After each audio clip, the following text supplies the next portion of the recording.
पाप में कोई भागीदारी नहीं। एक डाकू था, उसका नाम था रत्नाकर। उसे एक भिल्ली ने पाला था। लोगों को लूटकर वह अपना घर चलाता था। शादी हो चुकी थी, बच्चे भी थे। एक दिन रत्नाकर जंगल से गुजर रहा था। उसने कुछ साधुओं को देखा। उसे लगा आज इन्हें ही लूट लेता हूँ। वो साधुओं के पास पहुँचा। साधुओं के पास कुछ कीमती सामान तो नहीं था। रत्नाकर ने सोचा इन लोगों की हत्या ही कर देता हूँ।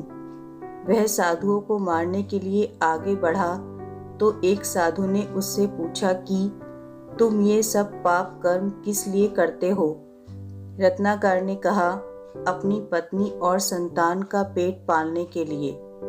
साधुओं ने फिर पूछा, इस पाप का मृत्यु के बाद या भविष्य में तुम्हें जो दंड भुगतना पड़ेगा, क्या उसमें तुम्हारा परिवार साथ देगा? रत्नाकर ने कहा, पता नहीं। साधु ने कहा, पहले अपनी पत्नी और संतान से ये तो पूछकर आओ कि जिसके पालन पोषण के लिए तुम इतने पाप कर रहे हो, वो उन पापों में तुम्हारे भागीदार बनेंगे भी या नहीं। रत्नाकर ने कुछ विचार किया और फिर परिवार से पूछने के लिए चल पड़ा।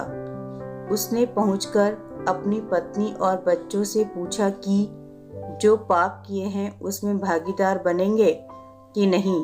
पत्नी और बच्चों ने साफ इनकार कर दिया। उन्होंने जवाब दिया कि ये पाप तो आपके हैं, आप कर रहे हैं, इसमें हम क्यों भागीदार बने?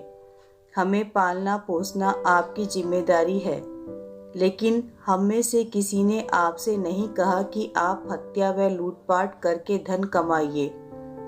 रत्नाकर जवाब सुनकर फिर साधुओं के पास लौट आया और सारी बातें बताईं। साधुओं ने कहा, सोचो वो भी तुम्हारे कर्मों के हिस्सेदार नहीं बनना चाहते जिनके लिए तुम ये सब कर रहे हो। रत्नाकर ने कहा, महाराज फिर मैं क्या करूं? कैसे मुझे मेरे पापों से मुक्ति मिलेगी? साधुओं ने रत्नाकर को राम नाम दिया और कहा, इसका दिन भर जप करो, इससे पाप मिटेंगे। रत्नाकर पढ़ा लिखा तो था नहीं, इसलिए साधुओं के जाने के बाद ही वो नाम भूल गया और राम राम की जगह मरा मरा जपने लगा। लेकिन फिर भी उस नाम का असर हुआ और आगे चलकर रत्नाकर ही कवि वाल्मीकि बने, जिन्होंने रामायण लिखी। सीख, महात्मा और ज्ञानी लोगों की सलाह मान लेनी चाहिए, इससे कल्याण ही होता है।